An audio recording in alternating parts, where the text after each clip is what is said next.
Hello student. ठीक है, तो फर्दर इसको स्पेक्ट्रम को कंटिन्यू करते हैं। कल तो मैं क्वेश्चन दिया था कि क्या एच ई प्लस के लिए हम लोगों ने ई फर्स्ट लाइन और ई लास्ट लाइन, लेमडा फर्स्ट और लेमडा लास्ट निकालने के लिए बोला था। तो एच ई प्लस के लिए अगर तुम देखोगे तो तुम्हारा लाइमन सीरीज के लिए सब सेम रहेगा। चेंज क्या आएगा सिर्फ जेड में। z यहाँ पे क्या हो जाएगा 2।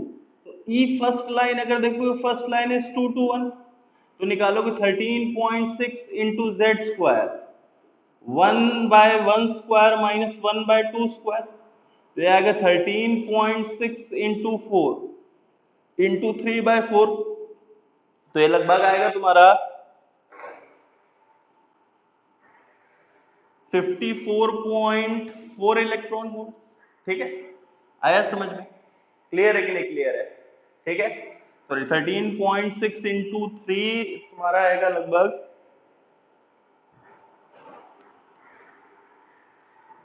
13.6 इंटू 3 लगभग आएगा 40.8 इलेक्ट्रॉन वोल्ट। ठीक है, और लेमडा अगर फर्स्ट इससे निकालोगे तो 12,400 डिवाइडेड बाय 40.8, या तुम रिडबर कांस्टेंट वाले फॉर्मूले से निकाल सकते हो। तो ये लगभग आएगा तुम्हारा 12,400 डिवाइडेड बाय 40.8, ये आएगा तुम्हारा 304 एंगस्ट्रॉम। क्लियर है? ई लास्ट लाइन निकालोगे 13.6 into Z square, last line मतलब इन्फिनिटी टू 1, तो क्या आएगा 1/1 स्क्वायर माइनस 1/इन्फिनिटी स्क्वायर, ये 13.6 इंटू 4, तो ये आएगा 54.4 इलेक्ट्रॉन वोल्ट। और लेमडा लास्ट निकालोगे, लेमडा लास्ट तुम्हारा क्या आएगा 12,400 डिवाइडेड 54.4, ये आया 228 एंगस्ट्रॉम लगभग। ठीक है, आया समझ में? तो ये तो तुम्हारा था। अब तुमसे लेमडा की रेंज अगर पूछी जाए तो लेमडा की रेंज कहां से कहां आ रही है? 228 एंगस्ट्रॉम टू 304 एंगस्ट्रॉम। क्लियर है कि नहीं क्लियर है? आया समझ में? क्या है तुम्हारा लाइन, सॉरी क्या है तुम्हारा विजिबल रेंज में लाई करेगा? नहीं करेगा, क्योंकि तुम्हारा विजिबल रेंज क्या होता है 4,000 टू 7,500 एंगस्ट्रॉम। आया समझ में? ठीक है, तो इस टाइप से तुम्हारे क्वेश्चन आ सकते हैं। ठीक है, अगर मान लो हाइड्रोजन मैक्सिमम टाइम्स हाइड्रोजन पे आएगा तो डायरेक्टली तुम बता सकते हो कि हाँ उसका लाइमन सीरीज विजिबल पे लाई नहीं करती, कहाँ लाई करती है? अल्ट्रावायलेट। अदर देन दैट आए तो तुम उसको कैलकुलेट कर सकते हो। क्लियर है? आया समझ में? ठीक है, इसी बेसिस पे आगे बढ़ते हुए, ठीक है, तो नेक्स्ट जो सीरीज हम लोग तुम्हारा करेंगे that is बामर series. Next spectral series जो पढ़ी जाएगी दैट इज बामर सीरीज। अब बामर सीरीज क्या कि it consist of spectral lines obtained when electron makes transition from तुम्हारा N2 is equals to या N2 greater than equals to 3 से N1 is equals to 2। Lyman की तरह इसमें भी फाइनली कहां पर आएगा वो फिक्स्ड है। वहां 1 था, यहाँ पे 2 है, मतलब फर्स्ट एक्साइटेड या सेकंड ऑर्बिट, लेकिन इनिशियल कहां से आएगा फिर से फिक्स नहीं। ठीक है, तो इसी बेसिस पे अगर मैं तुमसे बोलूं first line of Balmer series, तो first line of Balmer series क्या हो जाएगी 3 से 2। ठीक है, first line of Balmer series is 3 से 2। Second line of Balmer series, तो ये कौन सा हो जाएगा? N2 वेरिएबल होता जाएगा, N1 तो फिक्स्ड है, तो ये क्या आ जाएगा 4 से 2। Third line of Balmer series ये कौन सी आ जाएगी 5 से 2। फोर्थ लाइन ये क्या आ जाएगा 6 से 2। एंड इसी बेसिस पे लास्ट लाइन या तुम्हारी सीरीज लिमिट ये कौन सी आ जाएगी इनफाइनाइट से। क्लियर है कि नहीं क्लियर है? इतना समझ में आया? ठीक है, तो इसी बेसिस पे अगर तुमसे बोला जाए, इसको एक बार खुद से करो, for hydrogen atom first line और last line of Balmer series, for hydrogen atom के बामर सीरीज का फर्स्ट लाइन और लास्ट लाइन का तुम्हें फर्स्ट क्या निकालना है, एनर्जी, और सेकंड क्या निकालना है, वेवलेंथ। एक बार ये फाइंड करो, ठीक है, एनर्जी और wavelength of first line and last line. एक बार इसको खुद से करके फाइंड करो। तो देखो फर्स्ट लाइन का मतलब क्या है, तुम्हारा 3 से 2, लास्ट लाइन का मतलब क्या है, इनफाइनाइट से 2। तो ई फर्स्ट लाइन निकालोगे 13.6 into 1 square, 1/2 square minus 1/3 square, तो आएगा 13.6 इंटू 5/36। तो ये लगभग आ रहा है तुम्हारा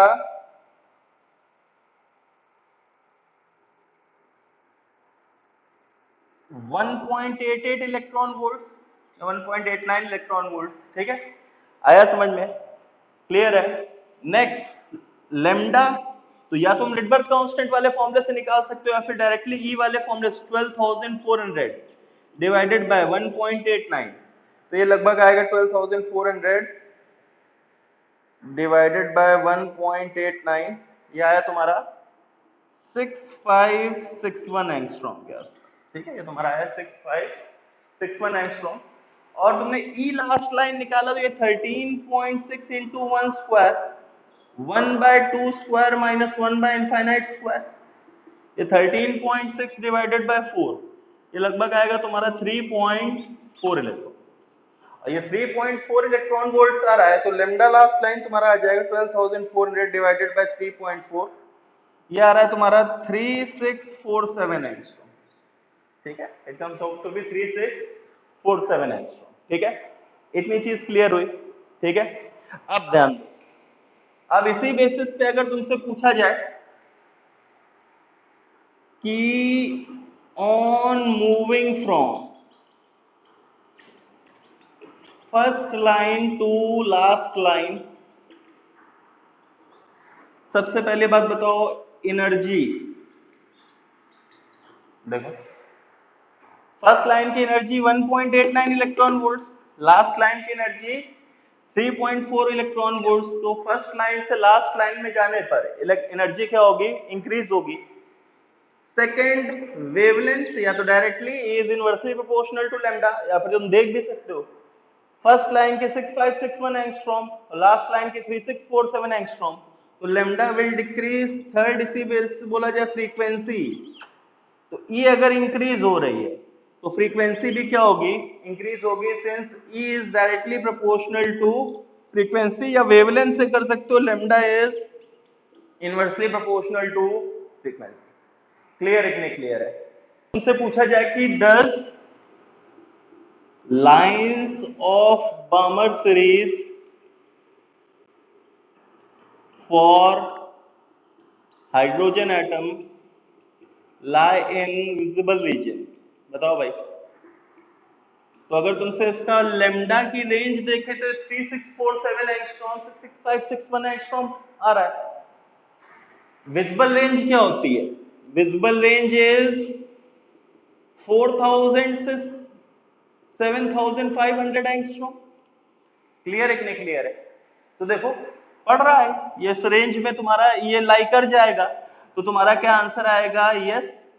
अगर तुमसे पूछा जाएगा does all lines of Balmer series lie in visible region, क्या सारी तुम्हारी लाइंस बामर सीरीज की विजिबल रीजन में लाई करेंगे। तो ध्यान दो ये जो पोर्शन है 3647, ये तुम्हारा विजिबल रीजन में लाई नहीं कर रहा है, क्योंकि ये कहां से शुरू होता है, 4000 से, उससे कम है, तो इसका आंसर क्या आएगा, नो। और इनफैक्ट ध्यान रखना ओनली फर्स्ट 4 लाइन, ठीक है, ये पाया जाता है कि सिर्फ पहली 4 lines of Balmer series lie in visible region. आगे से तुम्हें ध्यान रखना है कि तुम्हारी Balmer series of hydrogen atom की पहली 4 मतलब 3 से 2, 4 से 2, 5 से 2 और 6 से 2, ठीक है, सिर्फ ये चारों लाइंस तुम्हारी विजिबल रीजन में लाई करती हैं, उसके अलावा कोई भी तुम्हारे विजिबल रीजन में लाई नहीं करेगा। समझ में आया कि नहीं आया, क्लियर है कि नहीं क्लियर है। ठीक है, तो ये तुम्हारा बामर सीरीज था। अब ध्यान दो, अब हम लोग बाकी सीरीज का डायरेक्टली नंबर लिखेंगे। ये वाली चीज सबके लिए सेम रहेगी। देखो लाइमन सीरीज में भी यही आ रहा था कि एनर्जी फर्स्ट लाइन से लास्ट लाइन में जाने पे एनर्जी बढ़ रहा था, लेमडा कम हो रहा था, फ्रीक्वेंसी बढ़ रहा था। बामर सीरीज में भी यही आया। इनफैक्ट इसके बाद जितनी भी सीरीज पढ़ेंगे सब में सेम आएगा, क्योंकि सेम फॉर्मूले से हम लोग जा रहे हैं। क्लियर है? आया समझ में? ये डिफाइन कर देंगे बाकियों के लिए। ठीक है, तो बाकियों का सिर्फ मैं ट्रांजिशन लिख रहा हूं कहां से कहां होगा। तो इसके बाद आता है तुम्हारा फास्टन सीरीज।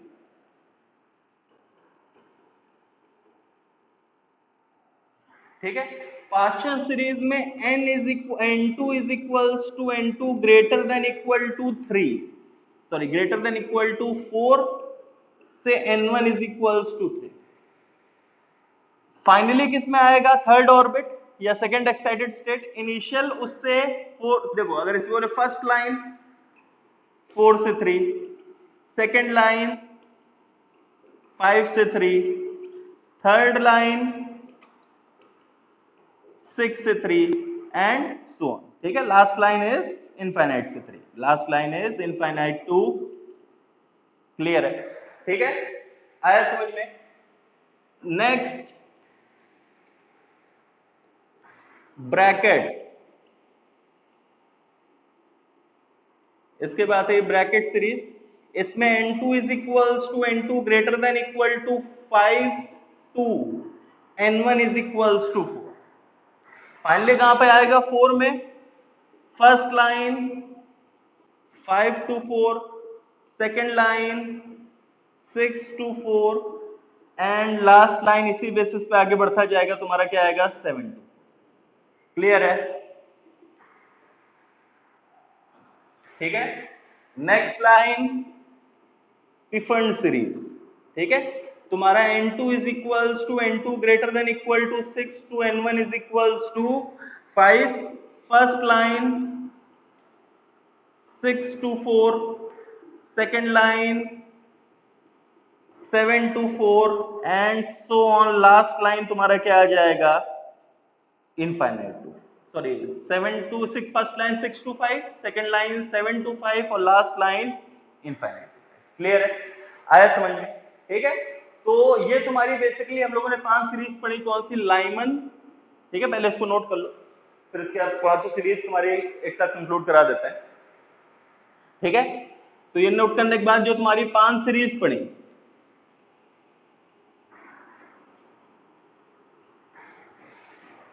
वो कौन सी थी? Lyman, बामर, Paschen, bracket, पिफन। ठीक है, और एक चीज और ध्यान रखना है, एक और आती है हम्फ्री सीरीज। तो हम्फ्री सीरीज उसी के जस्ट आगे वाली आ जाएगी। ठीक है, तो देखो लाइमन कौन सी? n2 is equals to n2 greater than equal to 1 to n1 is equals to 1। Balmer कौन सी? n2 is equals to n2 greater than equal to 2 to n1 is equals to 2। n2 is equals to n2 greater than equal to 3 to n1 is equals to 3। Sorry, ये greater than, यहाँ greater than equal to 2 आएगा, यहाँ greater than equal to अगर लगाएंगे तो 3 आएगा, यहाँ greater than equal to 4 आएगा। Is equals to n2 greater than equal to 5 to n1 is equals to 4। ठीक है, ये n2 is equals to n2 greater than equal to 6 to n1 is equals to 5, और हम फिर इसी basis पे करोगे n2 is equals to n2 greater than equal to 7 to n1 is equals to 6। ठीक है, ये वाली कहां लाई करते? यूवी रीजन में। इसमें सारी नहीं, लेकिन एक ही सीरीज जो लाई करेगी तुम्हारी visible region for hydrogen atom. सारी हम लोग किसके लिए बोल रहे हैं? H एटम के लिए। अगर किसी और के लिए अगर किसी और के लिए तुमसे पूछा जाए तो तुम डिराइव करोगे। और ये सारी की सारी तुम्हारी कहां लाई करेंगी? इंफ्रारेड रीजन में। दीज ऑल, इसके बामर के बाद वाली सारी की सारी तुम्हारी कहां लाई करेंगी? Infrared reason. क्लियर है कि नहीं? क्लियर है? समझ में आया कि नहीं आया? ठीक है, तो ये पॉइंट्स तुम्हें ध्यान होने चाहिए। ठीक है, पहली देखो इसको ऐसा रखो, L B P B P. Humphrey अलग से आ जाता है, तो ये पॉइंट ध्यान रखो, एलबीपी एलपीपी, पहले एल लाइमन फिर दो बी आ रहा है, बामर और ब्रैकेट, तो अल्फाबेटिकल, बी के जस्ट बाद क्या आ रहा है ए, तो बामर पहले आएगा, और यहाँ बी के आर आ रहा है तो ब्रैकेट बाद वाला, पास्चन और पी फंड फिर से अल्फाबेटिकल, पी के बाद ए, तो पास्चन पहले, पहले वाला पी पास्चन और दूसरे वाला पी पी फंड, क्लियर है, ठीक है। तो इन सीरीज पे तुम्हें डायरेक्टली क्वेश्चन आ सकते हैं, अभी हम लोग इसके बाद जस्ट क्वेश्चन करेंगे, तो तुम्हें सीरीज डायरेक्टली ध्यान होनी चाहिए, ठीक है, क्लियर है कि नहीं क्लियर, सबके लिए, सारी सीरीज के लिए, on moving from first line to last line, ठीक है, सारी सीरीज के लिए फर्स्ट लाइन से लास्ट लाइन जाने पे एनर्जी क्या होगी, इंक्रीज करेगी, लेमडा क्या होगा, डिक्रीज करेगा, और फ्रीक्वेंसी क्या होगी, इंक्रीज, वो हर एक सीरीज में कॉमन है, ठीक है। तो ये पॉइंट्स तुम्हें ध्यान होने चाहिए, ठीक है, तो इनको फिर फर्दर इसको नोट करो, ठीक है, ठीक है। तो इस पे न्यूमेरिकल्स करते हैं, जैसे फर्स्ट न्यूमेरिकल अगर मुझसे बोला जाए, find wavelength of third line of partial series, directly ऐसा आ जाएगा, ठीक है। तो अब इसमें सब मेन चीज होती है कि n2 और n1 निकाल लेना, n2 n1 आ गया, हमें वेवलेंथ का फॉर्मूला पता है, हम लोग डायरेक्टली कर सकते हैं।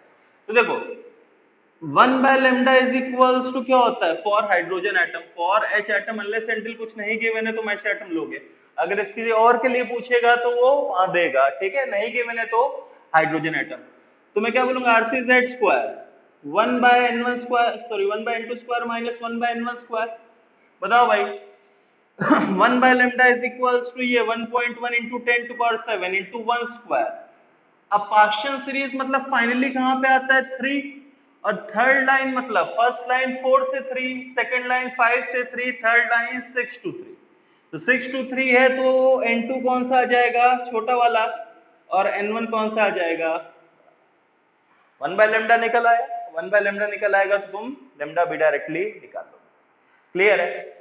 सेकंड करो, find the frequency of longest wavelength line of bracket series, ठीक है, तो करो एक बार, चाहे तो खुद से करो, लॉन्गेस्ट वेवलेंथ लाइन कौन सी होगी ये बता दो, longest wavelength line will be, indirectly तुमसे कौन सा बोला गया है, फर्स्ट लाइन, ठीक है, और इतना पता चल गया तो करो भाई। तो सबसे पहले एक बार वीडियो पॉज करके अटेम्प्ट करो, कौन सी लाइन है, पहले n1 n2 बता दो, उसमें ब्रैकेट सीरीज मतलब फाइनली 4 पे आएगा, और फर्स्ट लाइन मतलब 5 टू 4, और 5 टू 4 आ गया तो 1 by lambda is equals to r into Z square 1 by 4 square minus 1 by 5, clear है कि नहीं क्लियर है, आया समझ में, ठीक है। Next question,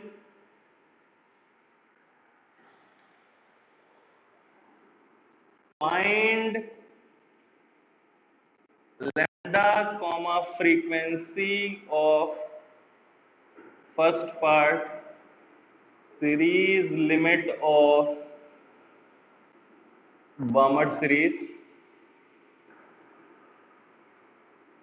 for H atom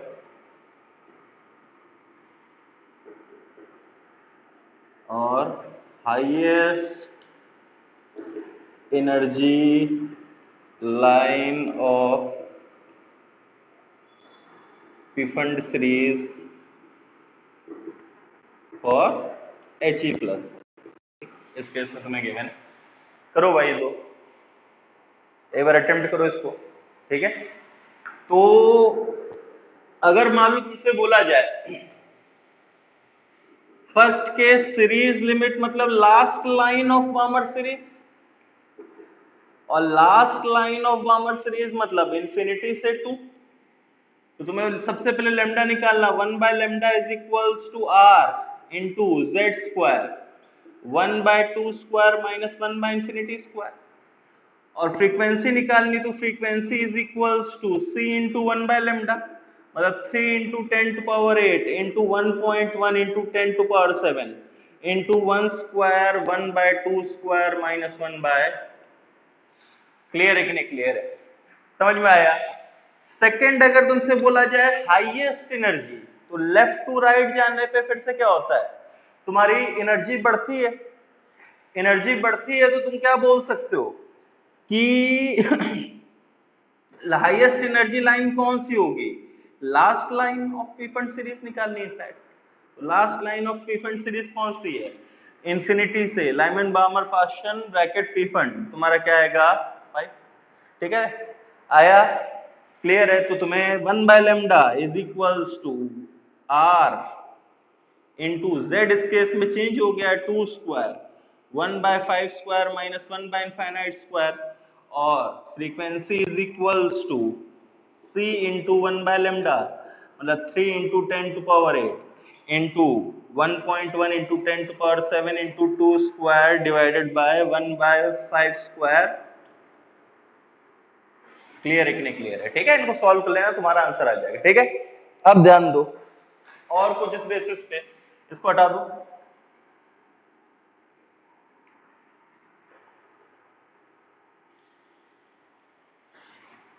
एक बार बामर सीरीज के बारे में एक बार और चीज देख लो।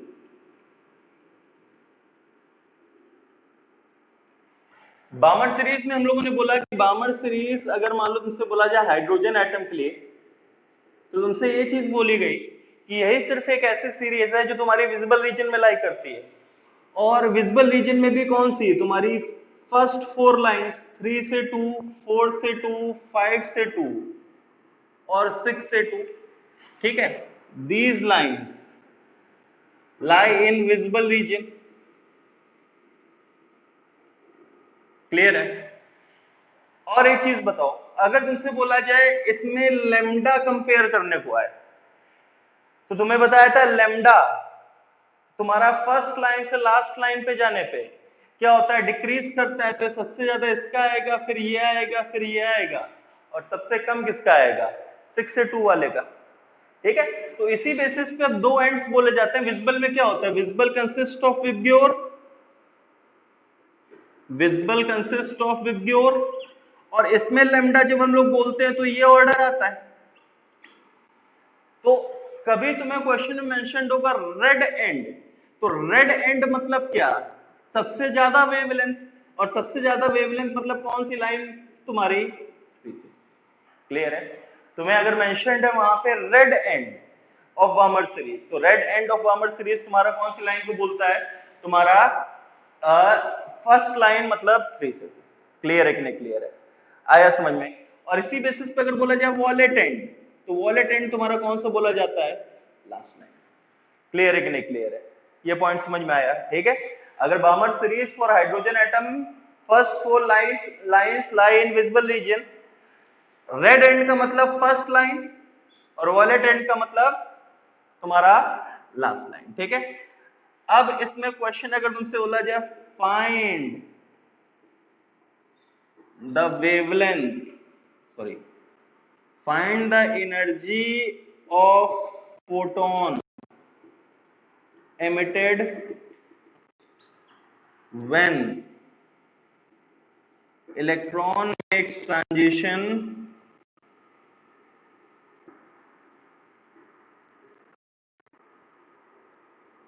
and a line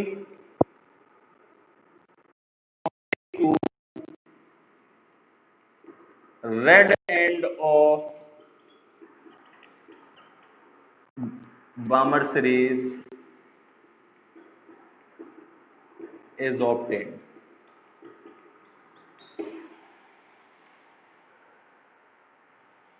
तो क्वेश्चन में सब घुमा के पूछा गया है, कुछ भी नहीं पूछा गया है तुमसे, बस यहां ध्यान रखना रेड एंड का मतलब तुम्हें लाइन कौन सी मिलनी चाहिए, 3 से 2, और ये अगर पता चल गया तो E is equals to 13.6 into Z square 1/2 square minus 1/3 square, directly तुम्हारा आंसर निकल के चला आएगा, क्लियर है कि नहीं क्लियर है, आया समझ में, ठीक है क्लियर है। चलो एक क्वेश्चन और लिख लो, इसको करो, इसका लिखो, find the energy of photon, find the energy of photon emitted corresponding to third line from red end, corresponding to third line from red end of bracket series, corresponding to third line from red end of bracket series. करो third line from red and बस बता दो क्या है। तो third line मतलब ये first है, ये सेकंड है, ये थर्ड है, ये तुम्हारी क्या हो गई थर्ड। लाइन डायरेक्टली तुमसे n2 और n1 क्या गिवन है 5 और n2 n1 हमें निकल के आ गया, n2 n1 निकल के आ गया तो एनर्जी क्या हो जाएगा, तो एनर्जी तुम्हारी क्या निकल के चली आएगी 13.6 into Z square 1/2 square minus 1 by, clear है कि नहीं क्लियर, ठीक है। तो इस टाइप के क्वेश्चंस तुम्हारे आ सकते हैं, बहुत ही इजी टाइप के क्वेश्चंस आते हैं, क्लियर है। बस तुम्हें थोड़े बहुत फैक्ट्स पता होने चाहिए जिससे तुम उनको डायरेक्टली, क्लियर है कि नहीं क्लियर है, ठीक है ठीक है। तो तुम्हारे जो नेक्स्ट एक टाइप ऑफ क्वेश्चंस और आते हैं वो ध्यान दो, that is maximum number of spectral lines emitted या फिर maximum number of different photons, ठीक है। तो अब ध्यान दो, सबसे पहले समझने के लिए जैसे अगर मान लो तुमसे बोला जाए a sample of hydrogen atom है, ठीक है, या कोई भी एटम है तुम्हारा सैंपल है और contains electron in fourth orbit, ठीक है, थर्ड एक्साइटेड स्टेट या फोर्थ ऑर्बिट में, क्लियर है। और ट्रांजिशन कहां से कहां हो रहा है, transition of electrons is from 4 to 1, ठीक है, ट्रांजिशन ऑफ इलेक्ट्रॉन तुम्हारा कहां से कहां हो रहा है, fourth orbit to first orbit. तो ध्यान दो 4 से और फाइनली इसको कहां पे जाना है 1 पे, ठीक है। बीच में तुम्हारे कौन कौन से होंगे, थर्ड और सेकंड। तो इलेक्ट्रॉन क्या क्या कर सकता है, देखो एक इलेक्ट्रॉन तो क्या क्या डायरेक्टली 4 से 1 में चला गया, और अगर देखा जाए तो एक इलेक्ट्रॉन दूसरे सैंपल में, मतलब दूसरे hydrogen atom, sample of hydrogen atom का मतलब है कई सारे हाइड्रोजन एटम्स है, एक ने क्या किया 4 से 3 गया और 3 से 1 गया, ठीक है। ट्रांजिशन इलेक्ट्रॉन फ्रॉम 4 to 1 का मतलब है 4 से फाइनली फर्स्ट में जाना है, ठीक है। इनिशियल फोर्थ होना चाहिए, फाइनली फर्स्ट में होना चाहिए, ठीक है। वो कैसे जा रहा है वो डिफरेंट जो हम लोग मेथड्स देख रहे हैं, ठीक है। आया समझ में। एक ने क्या किया 4 से 3 गया, सॉरी 4 से 2 गया, 2 से 1 गया, क्लियर है। और एक ने क्या किया 4 से 3, 3 से 2 और 2 से 1, क्लियर है कि नहीं क्लियर है, आया समझ में। और कुछ पॉसिबल है नहीं, और कुछ तो कुछ पॉसिबल नहीं है। तो ध्यान दो इसमें कितनी लाइंस ऑब्टेन हो रही है, 1 2 3 4 5 6 7 8, लेकिन एक चीज ध्यान दो, हमें क्या निकालना है, maximum number of spectral lines या maximum number of different photons. अब एक डिफरेंट फोटोन का मतलब मैं अगर बोलूं तो डिफरेंट टाइप ऑफ फोटोन तब ऑब्टेन होगा जब उसका वेवलेंथ डिफरेंट होगा या फ्रीक्वेंसी डिफरेंट या एनर्जी डिफरेंट। अगर मैं वेवलेंथ की बात करूं तो 1 by lambda is equals to rz square 1 by n1 square minus 1 by n2 square, सबके लिए r कांस्टेंट। अब हाइड्रोजन एटम है तो z भी कांस्टेंट, अगर मैं n1 n2 भी कांस्टेंट कर दूंगा तो क्या लैम्डा डिफर होगा, नहीं, लैम्डा भी कांस्टेंट आ जाएगा। तो अगर मैं दो लाइंस देखूं ये वाली, एक तो मैं देखता हूं ये वाला 4 से 3 यहां और ये 4 से 3 यहां, क्या इन दोनों की वजह से, ये वाला और ये वाला, क्या इन दोनों की वजह से डिफरेंट टाइप ऑफ फोटोन आ रहा होगा, इन दोनों की वजह से जो फोटोन आएगा उसका वेवलेंथ सेम होगा, वेवलेंथ सेम होगा तो वो फोटोग्राफिक प्लेट पे सेम जगह मार्क करेगा। तुम लोग प्लेट में मार्किंग्स देखते थे वो अकॉर्डिंग टू वेवलेंथ था तो सेम जगह आएगा, तो उससे एक डिफरेंट स्पेक्ट्रल लाइन नहीं आएगी। तो इन दोनों में से मुझे एक को हटाना पड़ेगा, तो मैंने लेट मान लो इसको हटा दिया। क्यों हटा दिया, क्योंकि दोनों की वेवलेंथ सेम तो they will give the same spectral line. Similarly अगर देखा जाए 2 से 1 मैं यहां ले चुका हूं, और 2 से 1 अगर मैंने एक जगह ले लिया तो यहां से मुझे हटाना पड़ेगा। तो अब टोटल कितनी आ रही है, 1 2 3 4 5 6, लेकिन ये बहुत लंबा प्रोसेस है। अगर मान लो तुमसे डायरेक्टली क्वेश्चन पूछ दिया गया तुम करते रहोगे इसमें बहुत दिक्कत आ सकती है। तो अब डायरेक्टली फॉर्मूला क्या आता है, maximum number of different photons और मैक्सिमम नंबर ऑफ स्पेक्ट्रल या डिफरेंट स्पेक्ट्रल लाइंस अगर देखें, इसका मैं डायरेक्टली फॉर्मूला लिख रहा हूं, is equals to delta N plus 1/2, where delta N is equals to n2 minus n1। ठीक है, अब ध्यान दो, अब मैं इससे कर रहा हूं, हमें क्या पता था n2 की वैल्यू कितनी है 4, n1 की वैल्यू कितनी है 1, तो n2 माइनस n1 क्या आया 4 माइनस 1 3। अगर मैं इस फॉर्मूले में पुट करूंगा तो 3 इंटू 3 प्लस 1/2 डायरेक्टली कितना निकल के आ जाएगा 6। तो तुम्हें ऐसे नहीं करना है, तुम डायरेक्टली फॉर्मूला अप्लाई करोगे। अगर तुम्हें maximum number of different spectral lines है, एक ऑर्बिट n2 से n1 में आ रहा है, n2 is higher n1 is lower, तो n2 माइनस n1 निकाल लो, फिर दैट इज डेल्टा एन, और delta N into delta N plus 1/। Clear है कि नहीं क्लियर है, आया समझ में? ठीक है, तो अब इस पे कुछ क्वेश्चंस करो।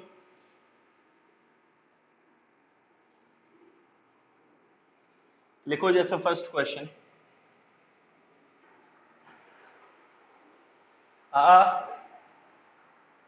hydrogen sample contains a hydrogen sample contains electron in and hydrogen sample contains electron in fifth excited state.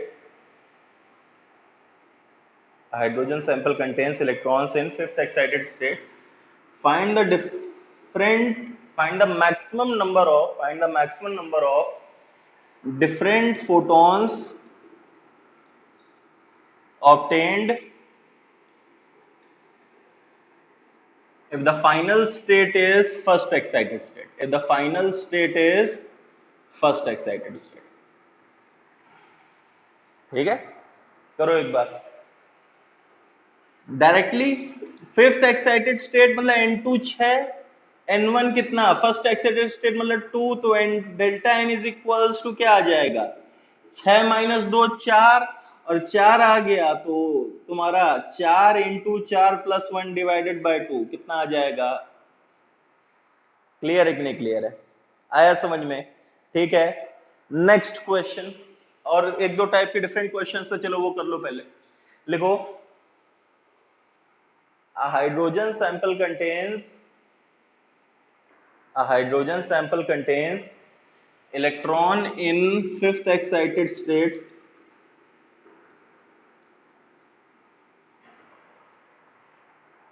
if these electrons finally go to ground state,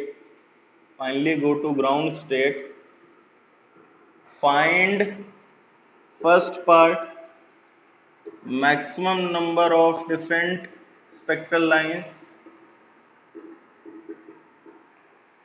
second part maximum number of different spectral lines in Lyman series, third part maximum number of different spectral line in Balmer series, fourth part maximum number of different spectral lines in Paschen series,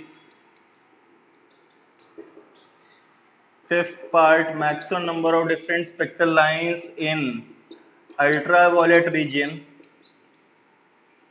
sixth part maximum number of different spectral lines in visible region, और seventh part maximum number of different spectral lines in infrared reason. ठीक है, पहला वाला करो, बाकी एक बार देखो फिर उसके बाद करना।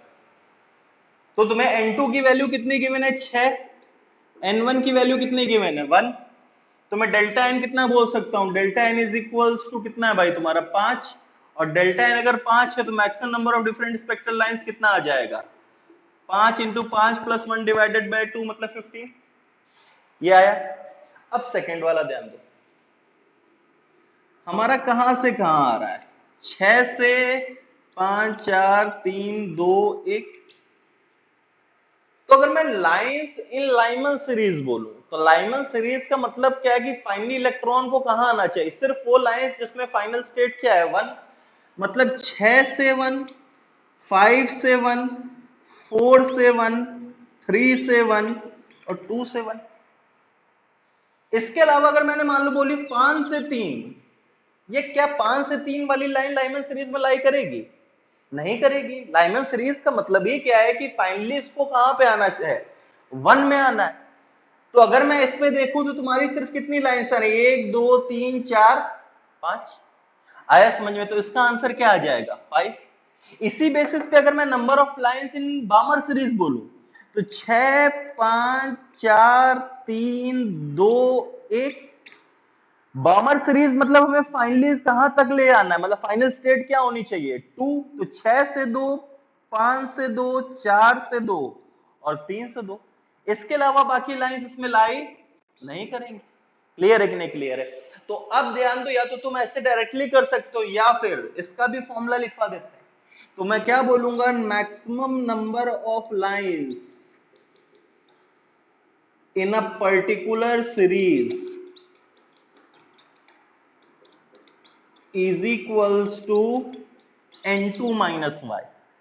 ये n2 क्या है, वैल्यू ऑफ हायर ऑर्बिट, जो हायर ऑर्बिट नंबर है उसकी वैल्यू, और ये y क्या है, series number.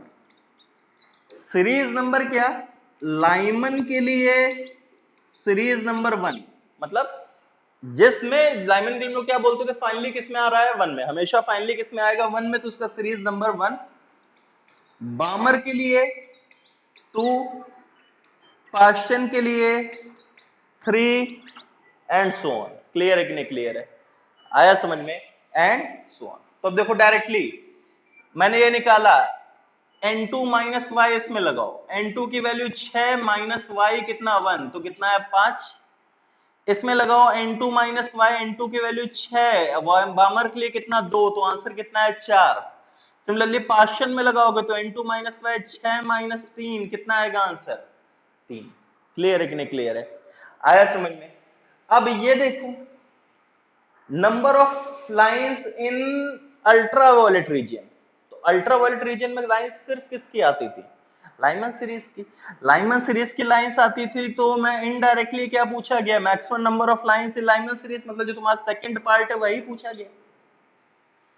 Next, maximum number of lines in visible region. तो विजिबल रीजन में कौन सी आती थी, बामर सीरीज, और बामर सीरीज की पहली 4 लाइंस, एक्चुअल में दे ही पहली 4 रखी, देखो 6 से 2, 5 से 2, कौन कौन सी, 6 से 2, 5 से 2, 4 से 2 और 3 से 2। तो ये चारों की चारों तुम्हारी विजुअल में आ जाएगी, तो आंसर क्या आ जाएगा 4। और इंफ्रारेड रीजन, तो इंफ्रारेड मतलब पास्चन, ब्रैकेट, पीफंड, ये सारे के सारे इंफ्रारेड में लाई करते थे। तो मैं क्या बोल सकता हूं, lines in infrared region is equals to total lines minus lines of Lyman plus Balmer. बोला सकता है कि नहीं बोला सकता? ये इंफ्रारेड रीजन में वो लाइंस आएंगी total lines minus lines of Lyman plus बामर।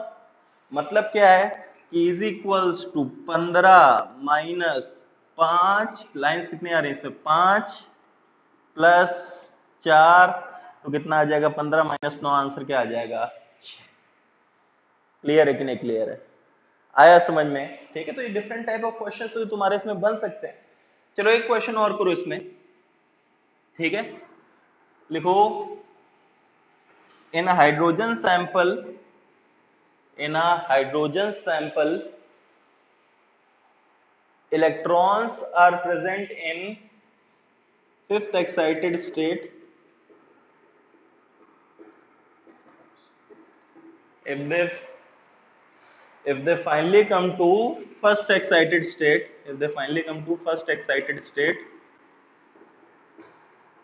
find first part maximum number of spectral lines,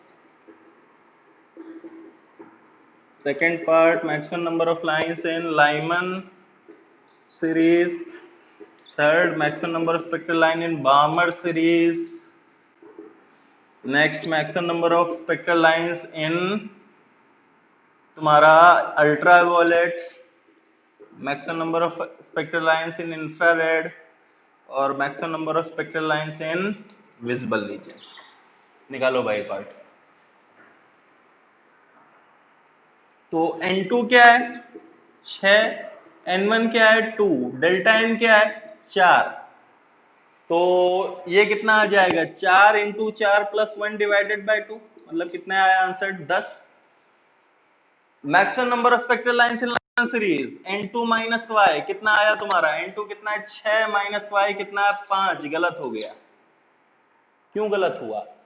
तो देखो फाइनली तुम्हारी लाइंस जो फाइनल जो इलेक्ट्रॉन है वो फर्स्ट ऑर्बिट में जा ही नहीं रहा है, वो कहां जाके रुक जा रहा है फर्स्ट एक्साइटेड स्टेट मतलब सेकंड ऑर्बिट में।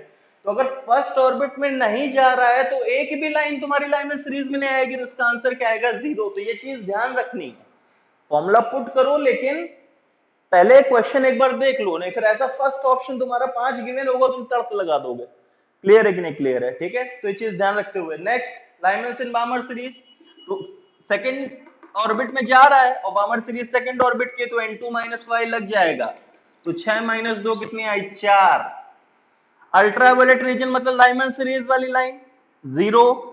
इंफ्रारेड रीजन मतलब पहले विजिबल रीजन की निकाल लो कितनी 4, और ये 10 माइनस 0 प्लस 4 कितनी आई 6। क्लियर है कि नहीं क्लियर है? आया समझ में? ठीक है, तो ये तुम्हारे डिफरेंट टाइप ऑफ प्रॉब्लम्स थे जो इसमें बन सकते हैं। एक और ध्यान दो, जैसे एक क्वेश्चन लिखो उसी में तुम्हारा आ जाएगा। a hydrogen atom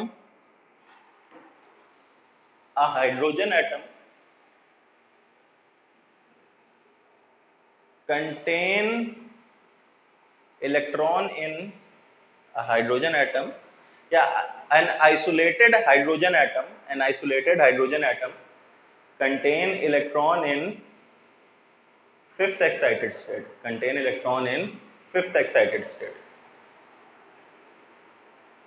find the maximum number of spectral lines, बताओ भाई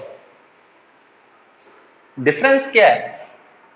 जो पहले क्वेश्चंस दिए जा रहे थे वो सैंपल था, सैंपल मतलब कई सारे हाइड्रोजन एटम, कई सारे इलेक्ट्रॉन। इसमें सिर्फ एक हाइड्रोजन एटम है, मतलब सिर्फ एक इलेक्ट्रॉन, और एक इलेक्ट्रॉन है किसमें 6 5 4 3 2 1। तो ये मैक्सिमम ट्रांजिशन कब कर सकता है? यही कि जब एक एक ऑर्बिट फांता हुआ है 6 से 5, 5 से 4, 4 से 3, 3 से 2, 2 से 1। समझ में आ रहा है कि नहीं आ रहा? उसके पहले वाले केस में कई सारे इलेक्ट्रॉन्स थे, तो मैं 6 से 5 फिर 5 से 1 अलग लेता था, और फिर दूसरे इलेक्ट्रॉन का ट्रांजिशन 6 से 4 फिर 4 से 1 कराता था। लेकिन इसमें सिर्फ एक इलेक्ट्रॉन है, तो इसके मैक्सिमम ट्रांजिशन तभी है जब एक एक ऑर्बिट फांता हुआ है। क्लियर है कि नहीं क्लियर? तो इसमें maximum number of spectral lines कितनी है 1 2 3 4 5। तो या मैं क्या बोलूंगा, maximum number of spectral lines in an isolated atom is equals to N2 minus 1। Clear है कि नहीं क्लियर है? Sorry N2 minus N1 is equals to N2 minus N1 directly, where N2 is value of higher orbit and N1 is value of lower orbit। ठीक है, दोनों ये question rarely पूछा जाता है, लेकिन कई बार तुम कंफ्यूज हो जाते हैं आइसोलेटेड एटम का। लेकिन ध्यान देना, अगर तुम्हें एक एटम आइसोलेटेड एटम दे रखा है, उसमें तुम्हें मैक्सिमम नंबर ऑफ ट्रांजिशंस पूछ दिए गए, तो ये ध्यान रखना उसमें सिर्फ एक इलेक्ट्रॉन, और मैक्सिमम ट्रांजिशन सिर्फ कब कर सकता है कि 6 से 5, 5 से 4 एक एक ऑर्बिट फांता हुआ है। अगर उसने 2 ऑर्बिट फांद दिए, जैसे मान लो 6 से 4 चलाए, फिर कितने ट्रांजिशन हो पाएंगे देखो, फिर 1 2 सिर्फ 4 ट्रांजिशन हो सकते हैं। तो मैक्सिमम ट्रांजिशन सिर्फ तब हो सकते हैं जब वो एक एक ऑर्बिट फांदा, या तो डायरेक्टली। क्लियर है कि नहीं क्लियर है? ठीक है, तो फिर इसको कल कंटिन्यू करेंगे। Thank you.